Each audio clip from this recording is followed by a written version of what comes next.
Everyone, this is Aishwarya and welcome to beauty with goats. तो guys, सबसे पहले मेरे को कमेंट में जाके ये बताओ कि कितने लोगों का गेट का प्रिपरेशन मतलब पूरा हो चुका है। आई एम श्योर कोई नहीं बोलेगा मेरा पूरा हो चुका है, वैसा कभी नहीं होता है। कंपटीशन है भाई, कंपटीशन में यही होता है, किसी का भी कभी भी बोल नहीं सकता है कि मैं 100% रेडी हूँ, राइट। तो अब बहुत लोग सोच रहे होंगे क्या करूँ, कैसे प्रिपेयर करूँ। बहुत सारे लोग हैं अलग अलग प्रिपरेशन स्ट्रेटेजी बता रहे हैं। यकीन मानो किसी का भी गलत नहीं है, सब अपने तरीके से पढ़ते हैं। हर इंडिविजुअल अलग होता है, हर किसी के लिए हर एक चीज़ वर्क नहीं करता है, तो फाइन। अभी मैं अपना स्ट्रैटेजी शेयर कर रही हूँ, अगर तुम्हें लॉजिकल लगे तो तुम इसको फॉलो कर सकते हो, नहीं लगे तुम्हें जिसका भी लग रहा है करो ना, क्या दिक्कत है। तो सबसे पहली बात जो मैं बोलना चाहूँगी वो ये है कि तुम्हें भी पता है कि 1.5 महीने बाद, लाइक 1.5 मंथ्स के बाद हमारा गेट एग्ज़ाम आने वाला है। 1.5 मंथ बहुत छोटा होता है, बहुत छोटा, तुम्हें पता भी नहीं चलेगा कैसे निकल गया। तो अब क्या करूँ, कैसे प्रिपरेशन करूँ? तो सबसे पहले मैं बोलूँगी प्रिपरेशन बंद कर दो, क्योंकि प्रिपरेशन का टाइम जा चुका है। प्रिपरेशन का टाइम हमारे पास है ही नहीं। मतलब क्या, वो बाद में बताती हूँ। लेकिन बात ये है कि अब कोई नया चैप्टर, नया सब्जेक्ट कुछ भी छूने की कोई ज़रूरत नहीं है। प्रिपरेशन वाले फेज से हम बाहर निकल जाए अभी, तो हमारे लिए बेहतर होगा। अभी बोलोगे कि XYZ यूट्यूबर तो बोल रहा था कि अगर तुम्हारा सिलेबस कंप्लीट नहीं हुआ तो first thing is syllabus complete करना, उसके पीछे भागो और जल्दी से जाके पहले सिलेबस कंप्लीट करो, उसके बाद बाकी चीज़ें देखी जाएंगी। मे बी उनकी स्ट्रैटेजी उनके लिए काम करती हो, मेरे लिए ये स्ट्रैटेजी नहीं काम करेगी, और ना मैं कभी ये चीज़ किसी और को सजेस्ट करूँगी। क्यों? मैं लॉजिक आराम से तुम्हें देती हूँ।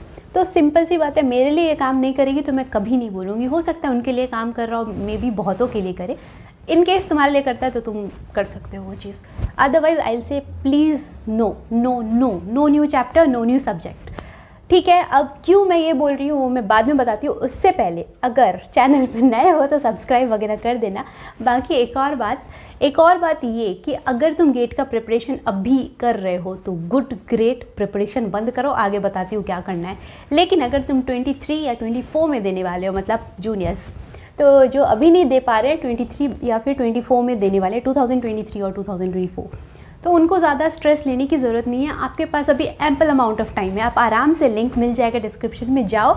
अनअकैडमी का आरोहण का नया बैच आ चुका है, 22 दिसंबर से वो स्टार्ट हो रहा है। आप आराम से जा कर के उसमें इनरोल हो जाओगे, मस्त से वहाँ पे जाके पढ़ाई करो। और अभी 2 साल है, अगर 24 में देना है तो 23 में देना है तो भी अब 1 साल है, बहुत होता है इतना टाइम। ठीक है, आराम से उसको बहुत अच्छे से प्रिपेयर करो और आग लगा के आओ यार, क्या ही जा रहा है। उसके अलावा अगर तुम्हें फ़ी ज़्यादा लगे, तुम्हें कुछ डिस्काउंट का मन करे, तो BWC10 हमारा कोड है, वो यूज़ कर लेना।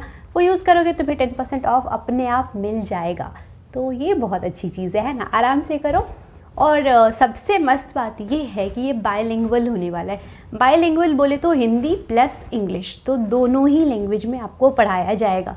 दोनों ही लैंग्वेज में पढ़ाने का फ़ायदा होता है कि हम इजीली समझ पाते हैं। अब शुद्ध हिंदी में बोलने लगे तो भी तुम्हें समझ नहीं आएगी। बहुत लोग हैं जो इंग्लिश में उतने फ्लुएंट नहीं है, तो उन्हें उसमें भी प्रॉब्लम होगी। लेकिन मिक्स होता है ना, तो बहुत लोगों को दिक्कत नहीं होती है, मैक्सिमम लोग वैसे ही समझ पाते हैं। तो इन केस तुम्हें चाहिए तो तुम आराम से जा कर के ले सकते हो। तो ये हो गई उन लोगों की बात। अब हम आगे आ जाते हैं अपनी स्ट्रैटेजी पे। मैंने क्यों बोला कि प्रिपरेशन बंद करो?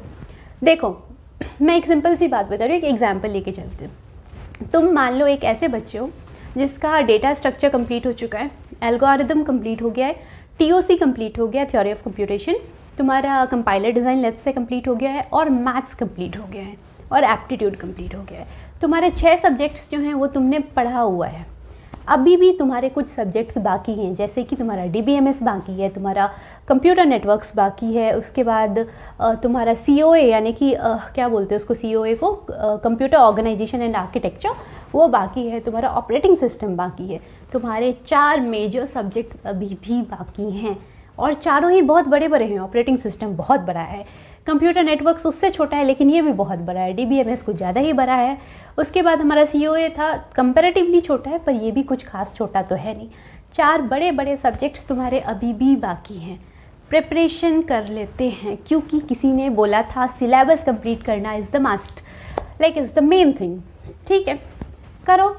अब देखो, तुमने आज मतलब लाइक कभी पढ़ा होगा, ठीक है, लेकिन अभी तुम्हें बहुत ज़्यादा नॉलेज नहीं है इन चारों सब्जेक्ट्स की। इन चारों सब्जेक्ट की तुम्हें बहुत ज़्यादा नॉलेज नहीं है, मतलब you have to start from scratch. अब देखो, एक दिन में एक सब्जेक्ट तो तुम कंप्लीट कर नहीं सकते हो, बाहुबली तो तुम हो नहीं, कटप्पा तुम्हारा दोस्त है नहीं, अब तुम करोगे क्या? तुम्हें 1 हफ्ता लगेगा DBMS कंप्लीट करने में। 1 हफ्ता लग गया, फाइन, अभी भी हमारे पास 3 वीक्स बचे हुए हैं। 1 हफ्ता मेरे को वापस से लग गया OS यानी ऑपरेटिंग सिस्टम कंप्लीट करने में, ग्रेट। 1 और हफ्ता लग गया मेरा कंप्यूटर नेटवर्क्स कंप्लीट करने में, ग्रेट। और चौथा हफ्ता हमारा चला गया COA यानी कि computer organisation and architecture complete करने में, हो गया। 4 हफ्ते हमारे ऐसे निकल गए, ठीक है। अब आ गया हमारा एग्ज़ाम, आखिरी हफ्ता बचा हुआ है। आखिरी हफ्ते में ना ऐसे ही दिमाग की दही होकर रखा रहता है, तो कुछ वैसा होता नहीं है। तो फिर भी अगर तुम चाहो तो पढ़ने बैठ जाओ। क्या ही पढ़ लोगे 1 हफ्ते में? 1 हफ्ते में तुम इतने 9, 10, 12 सब्जेक्ट्स कैसे कंप्लीट करोगे? क्या रिविज़न करोगे? कुछ नहीं। पता चला जो सब्जेक्ट्स तुम 2-3 महीने से अभी टच भी नहीं किए हुए हो, या फिर अभी से अगर मान लो तब भी तुम 1.5 महीने से टच नहीं किए हो, उसमें से तुम बहुत सारे कंसेप्ट ऐसे ही भूल जाओगे। ये एक नॉर्मल चीज़ है। देखो हमारी जो स्टडी है ना, that is like a exercise. अगर वो प्रैक्टिस में है तो ही चल सकता है, अदरवाइज़ तुम भूल जाओगे। तो तुम 1.5 महीने से उस चीज़ से पूरी तरह से अलग हो चुके हो। तुम 1.5 महीने से अलग हो ना, तो बहुत सारे कंसेप्ट तुम ऐसे ही भूल जाओगे। ऐसा नहीं है कि तुम बहुत अच्छे से समझे हो तो तुम्हें याद होगा, नहीं, तुम भूल जाओगे। बहुत सारी चीज़ें मैं भी याद हो, लेकिन बहुत सारी चीज़ें तुम भूल जाओगे। यहाँ पे तुम्हारा एक नुकसान हो गया। बोलोगे ठीक है वो भूल जाएंगे ना, अभी जो 4 सब्जेक्ट रिसेंटली पढ़े हैं ये तो याद रहेगा। ये तुम पहली बार पढ़े हो, तुमने सिर्फ सिलेबस कंप्लीट किया है। एक बार में कोई भी सब्जेक्ट किसी का भी कंप्लीट नहीं होता है। अब आइंस्टीन हो तो अलग बात है, अदरवाइज़ नहीं कंप्लीट होता है। एक बार में हम सिर्फ उस चैप्टर से, उस सब्जेक्ट से कंफर्टेबल होते हैं। सेकेंड टाइम में हमें थोड़ा ज़्यादा समझ आता है, थर्ड टाइम में जाके हम थोड़ा डीप में समझते हैं, हमें समझना पड़ता है। अब बोलोगे सेमेस्टर एग्ज़ाम में तो 1 हफ्ते में आग लगा देते थे। सेमेस्टर एग्ज़ाम अलग चीज़ है। सेमेस्टर एग्ज़ाम में तुम्हें पता होता है आधे क्वेश्चन तुम्हारे सीनियर वाले ही आने वाले हैं, बहुत सारी चीज़ें तुम्हें पता होती है, राइट। तो इसीलिए वो अलग चीज़ है। लेकिन गेट एग्जाम में तुम्हें पता है क्वेश्चन रिपीट नहीं होंगे, कंसेप्ट रिपीट होंगे, क्वेश्चन नहीं होंगे। तो बहुत सारी चीज़ें, तो वो अलग है। तो 1 हफ्ता में यहाँ अगर किया जाता ना, तो इतने सारे लोग 2-2 साल 3-3 साल से प्रिपरेशन नहीं कर रहे होते। बहुत से बच्चे होंगे जो फर्स्ट ईयर सेकेंड ईयर से प्रिपरेशन करने लग जाते, ऐसे नहीं कर रहे होते, राइट। इतना आसान नहीं होता।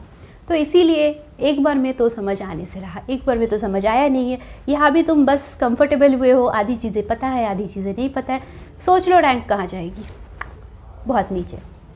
अब मान लेते हैं जो मैं बोल रही थी, मेरा अपना बोल लो, जो भी मुझे जो सही लगता है वो ये है कि मान ले रहे ना कि तुम्हारे बाकी सब्जेक्ट्स तो कंप्लीट थे। अब तुमने मैथ्स में पढ़ा हुआ है काफ़ी पहले, ठीक है। अब तुम मैथ्स को रिवीजन अगर कर रहे हो ना, तो तुम्हें बहुत सारी चीज़ें पता है ऑलरेडी, तुम कंफर्टेबल हो। वाई? बिकॉज तुमने एक बार पढ़ा हुआ है इस चीज़ को। तुमने मैथ्स के PYQs वगैरह लगा लिए, प्रीवियस ईयर क्वेश्चंस, कंसेप्ट वगैरह देखने के लिए। उसके बाद तुम कुछ टेस्ट सीरीज़ लगा लिए, तुम अपने नोटबुक से गो थ्रू कर लिए। तो उस तरीके से क्या हुआ ना कि तुम्हारे दिमाग में सब कुछ, सारी चीज़ें एक बार फिर से आ गई, ठीक है। उसके बाद तुमने मैथ्स रखा, फिर तुम चले आए, तुम थोड़ा सा DSA पढ़ लिए, डेटा स्ट्रक्चर मतलब एल्गोरिथम, ये पढ़ लिए, थोड़ा सा TOC पढ़ लिए, थोड़ा कंपाइलर पढ़ लिए।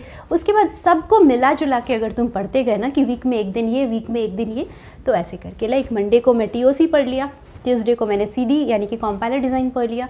उसके बाद क्या होता है, उसके बाद वेंसडे होता है, वेंसडे को मैथ्स पढ़ लिया। मतलब इस तरीके से तुम अपने हिसाब से दिन अरेंज कर सकते हो। इस तरीके से अगर करते चले जाओगे तो तुम्हारा रिवीजन कंप्लीट होगा, सब कुछ तुम्हारे दिमाग में रहेगा, ठीक है। 5 ही से 6 सब्जेक्ट का हमारे दिमाग में रहेगा, फाइन। अब देखो, तुम्हें पता है ना कि एप्टीट्यूड से हमारे 15 मार्क्स के क्वेश्चन आते हैं। 15 में से अगर तुम 12 नंबर भी ले आते हो तो बहुत है वहाँ से। उसके बाद मैथ्स से हमारा 13 मार्क्स का क्वेश्चन आता है, 13 में से 7-8 नंबर भी आ जाते हैं।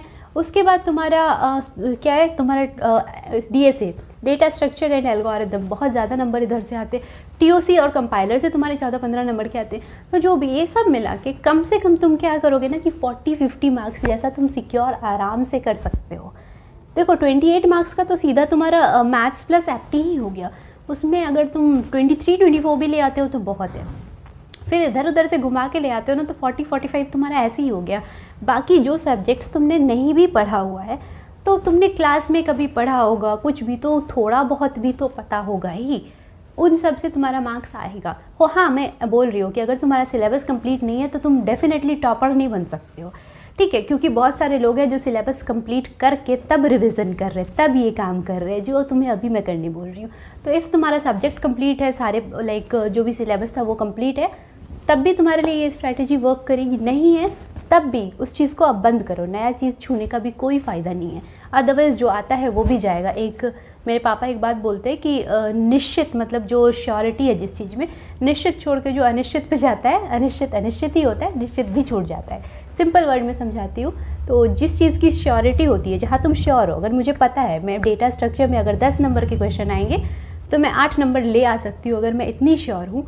मैं इस चीज़ को छोड़ करके अगर कंप्यूटर ऑर्गेनाइजेशन, मैंने बोला था ना, कंप्यूटर ऑर्गेनाइजेशन में जाती हूँ जहाँ मुझे कुछ नहीं आता है, मैं अभी पढ़ने के लिए बैठी हूँ, तो हो सकता है शायद मैं वहाँ से 2 नंबर उठा पाऊँ।